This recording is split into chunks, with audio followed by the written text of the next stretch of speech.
high-end skin retouch எப்படி பண்ணுறதுன்னு சொல்லிட்டு இந்த வீடியோவில் நம்ம பார்க்கலாம். Hi, welcome to the VN photography.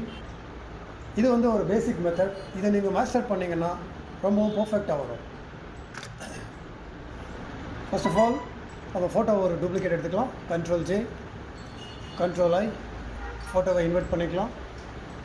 Blending modes பார்த்தீங்கன்னா விவர்ட் லைட்டுக்கு சேஞ்ச் பண்ணிக்கோங்க.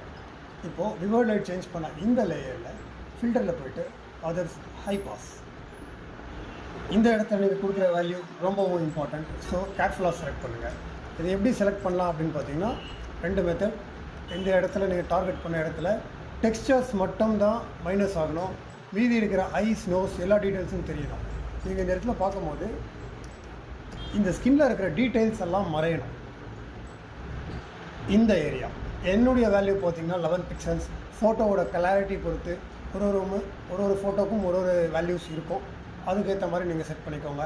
ஓகே, நீங்கள் செட் பண்ணுற இந்த வேல்யூ தான் நம்ம அடுத்து செட் பண்ணக்கூடிய காஷியன் பிளரில் ஃபில்டர், பிளர், காஷியன் பிளர் இதோட வேல்யூவில் நமக்கு யூஸ் ஆகும்.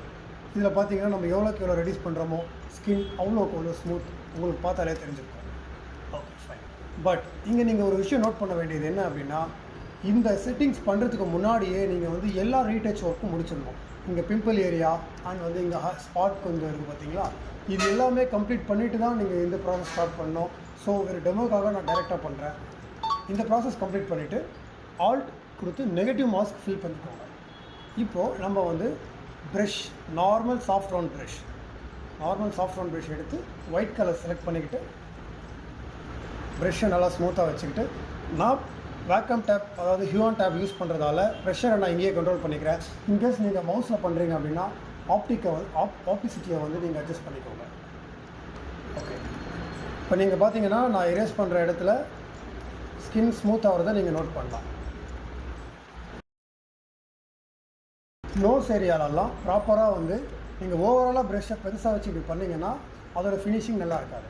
ஸோ ப்ரெஷ்ஷை எந்த அளவுக்கு வேணுமோ அந்த இடத்துல வச்சு டீட்டெயிலிங் மெயின்டைன் பண்ணிங்கன்னா உங்களுக்கு ரொம்பவும் ஒரு ஸ்மூத்தான போர்ட்ரேட்ஸ் கிடைக்கும்.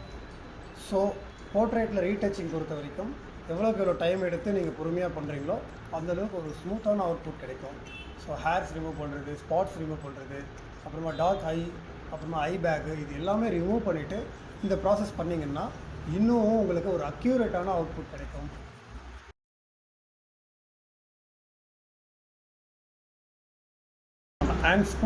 ஹேண்டுக்கும் யூஸ் பண்ணலாம். This is before, this is after. இது ஒரு பேசிக்கான மெத்தட் தான். இதை நீங்கள் வந்து இன்னும் ஃபர்தராக ரொம்ப டீட்டெயில்ஸ் எல்லாம் ரிமூவ் பண்ணி ரொம்ப பொறுமையாக பண்ணிங்கன்னா இன்னும் ஒரு மாஸ்டர் கிளாஸ் அவுட்புட் கிடைக்கும். இந்த வீடியோ உங்களுக்கு பிடிச்சிருந்தா லைக் பண்ணுங்கள், கமெண்ட் பண்ணுங்கள், சப்ஸ்கிரைப் பண்ணுங்கள். நம்ம சேனல் சப்ஸ்கிரைப் பண்ண மறந்துடாதீங்க. தேங்க்யூ. Signing out.